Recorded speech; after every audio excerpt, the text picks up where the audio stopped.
Thungathurthi MRO కార్యాలయంలో ఖాళీ బిందెలతో మహిళల నిరసన. తాగునీటి సమస్య తీర్చాలి అంటూ ఎంఆర్ఓ ముందు ఖాళీ బిందెలు పట్టుకుని ఆందోళన చేసిన మహిళలు.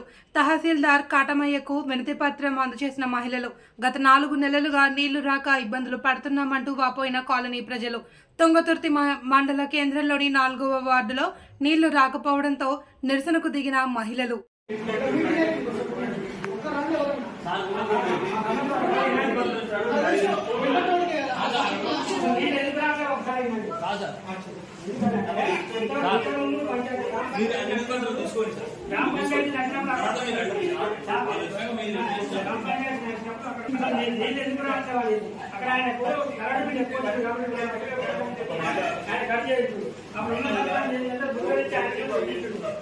అంతకుముందు మంచిగానే వచ్చింది. అది కట్ చేసింది కాబట్టి రాలేదు. దానికి సమస్య